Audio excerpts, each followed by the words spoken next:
Meta, the owner of Instagram, introduced teen accounts a little more than a year ago, limiting who those users can interact with, adding content restrictions for users under 18, and requiring parental permission for anyone under 16 to turn those restrictions off. Now, Meta's announced new content restrictions for teens based on PG-13 movie ratings.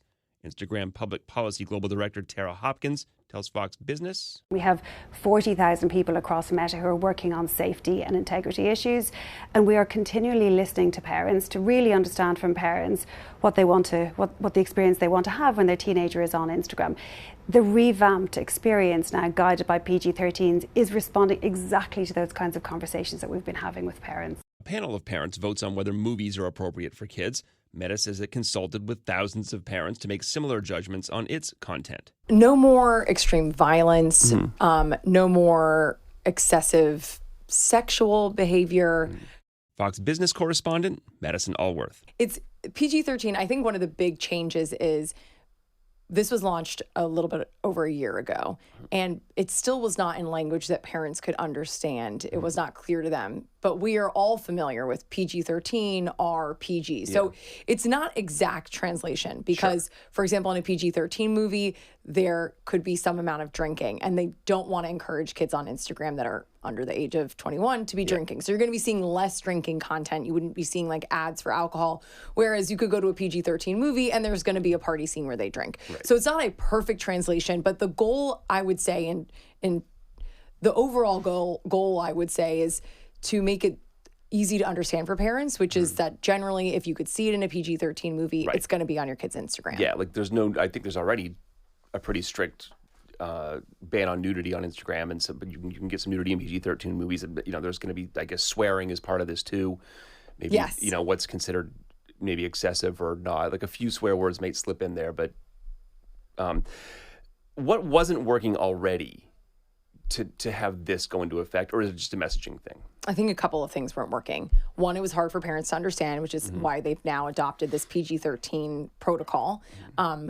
Two, it was still a choice. So they did say they won't tell us exactly how many, but they're telling us hundreds of millions of teens are in the teen experience. Now with this upgrade, if you will, anyone who is a teenager is automatically going to be rolled over into a teenage account. So it's taking that safety burden off of families and teens and saying, we're actually just going to do it for you. All teens on our Instagram platform are going to be in the teen accounts. So before it was opt out, right? Like you could not have a teen account. Like if your parents said it was okay. It was an optional thing. Now, if you say that you're a teenager, or if the AI catches that you're likely a teenager lying about your age, you're going to be forced into these accounts. Yeah, I was going to ask how that works. I mean, I assume they're not asking for credit cards or driver's licenses or whatever. How are they?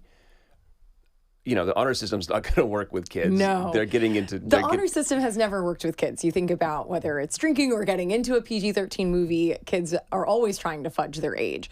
So I think in the age of AI, this kind of stuff gets a lot easier. Just even from the baseline of, okay, how do you figure out what content is PG-13 appropriate or not?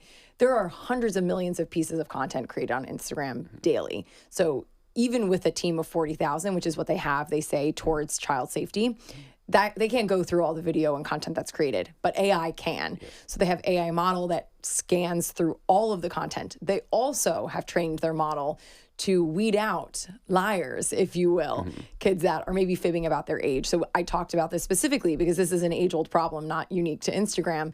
And essentially the AI can say, all right, this user says that they're 22, but they're talking about math homework with a friend, or they're doing certain behaviors that indicate, this is probably a teenager.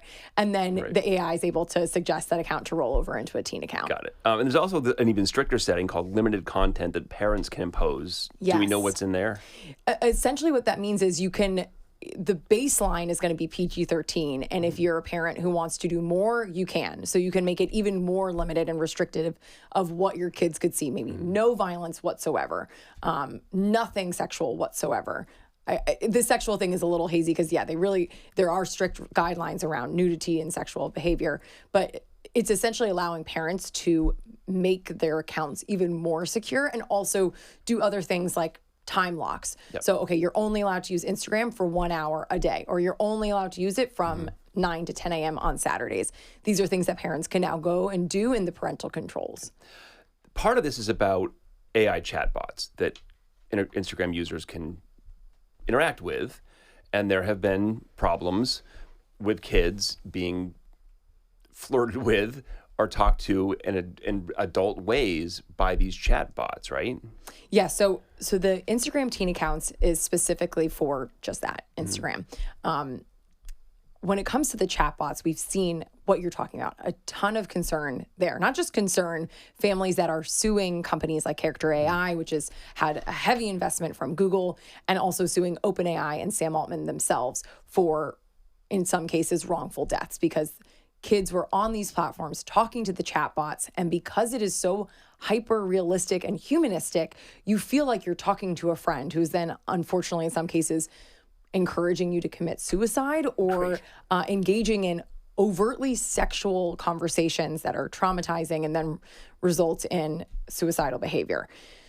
So this update to Meta does not touch that, but we do have some news from OpenAI because, like I said, there's at least one lawsuit targeting the company as well as the CEO because of this chatbot behavior. So OpenAI announced today that they are creating a new expert council on well-being and AI. I'm looking at my notes because it's brand new. And essentially, it's different people with PhDs and with experience in psychology and child behavior to ensure that their products are safe for kids to use. There was a real issue with ChatGPT 4 to ChatGPT 5. 4 was very personal. It felt like you were talking to a friend. So they've made these changes.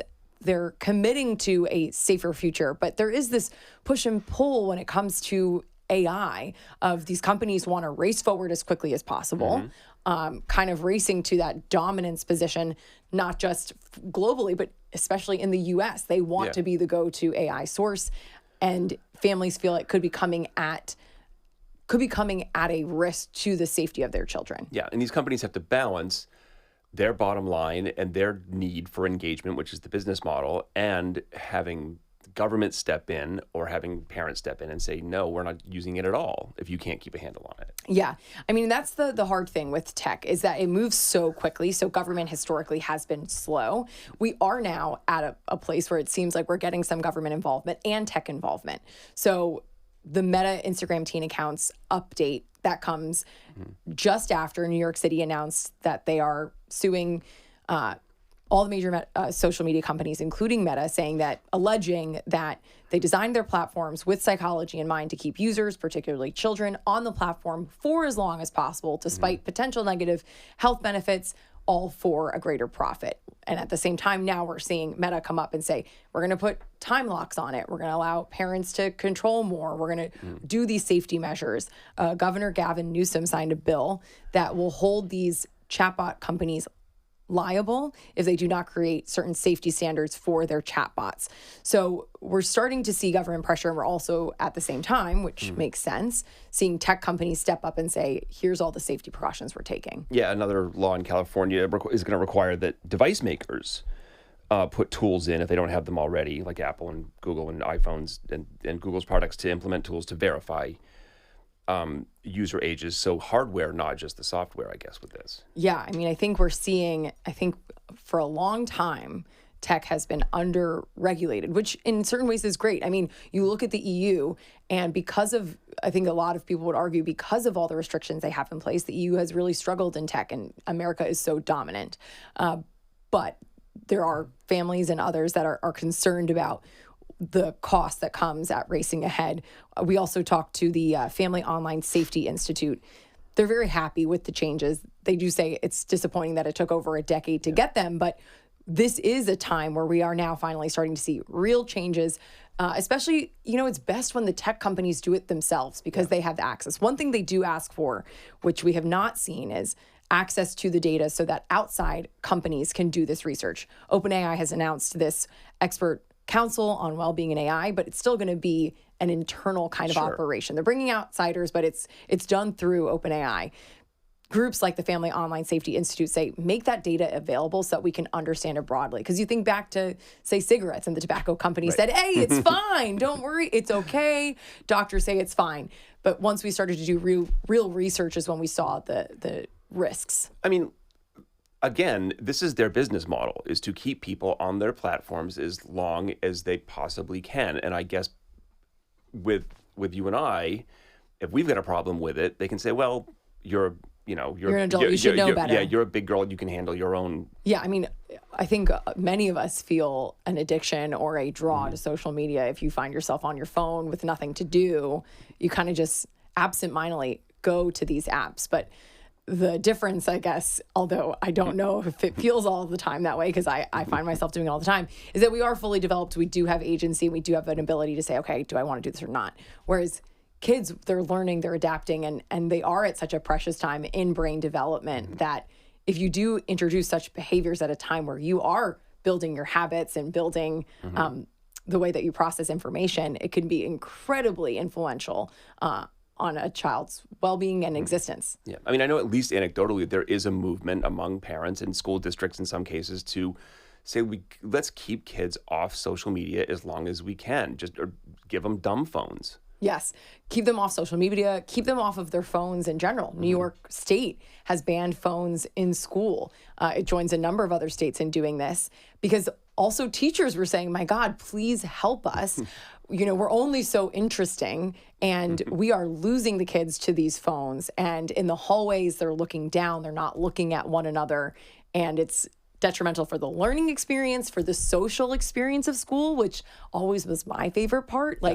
I wanted to learn because it meant I got to be around my friends. Yeah. And if you take away that social part and everyone's buried in their phones, teachers are saying we're losing the kids. And you're hearing these stories about in districts that are doing this, that are keeping phones away for the entirety of the school day.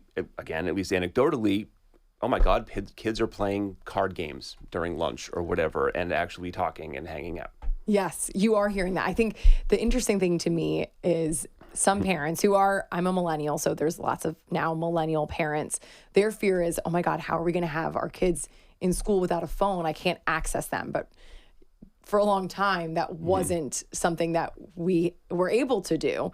And it seems, at least at this point, like you said, anecdotally, the benefits might outweigh the risks, especially if we can figure out a way to safely secure phones and allow kids to learn without distraction. Because as we've been talking about, these platforms, social media, are built to keep you on them. And so even if you're supposed to be doing your algebra, if Instagram is there with a fast 60-second video, it's going to be a little more, enticing for your brain than that hard math problem. What's part of the reason that these states are stepping in is because they're saying, well, Congress isn't doing it. The United States Congress isn't doing it. I don't know where any of that legislation stands. I know there is focus among a lot of members of Congress about not just social media, but AI, and trying to balance the innovation and having America be a leader in that field with the ethics of it. Yeah, Congress has really struggled to pass legislation. The Kids Online Safety Act has been in the works for multiple sessions.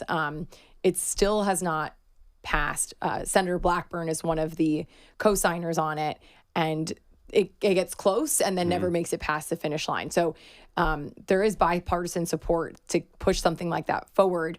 And I think that is in part why you're seeing states take steps. There was a big thing with the Big Beautiful Bill. They wanted to put a 10-year moratorium on any AI legislation on a state level, making the argument that we can't have a piecemeal approach. We need a single federal approach so that we can move forward and that these AI companies can have clear direction.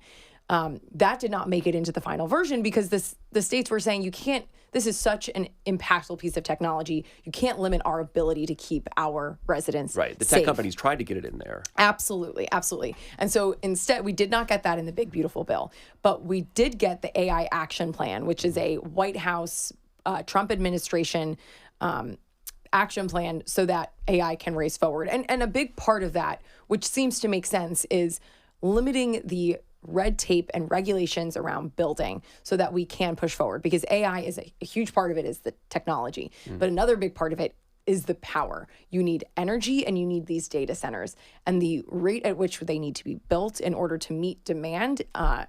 We can't do it right now with the current setup. So there seems to be a lot of removing of red tape, which is good. And maybe on the state level, a little more regulation of how this is going to work. Yeah, the ethics, maybe the ethics of it and the safeguarding. Yeah. Amanda Snowworth, friend of the podcast, Fox Business. Thanks for coming back. Yeah, thanks for having me.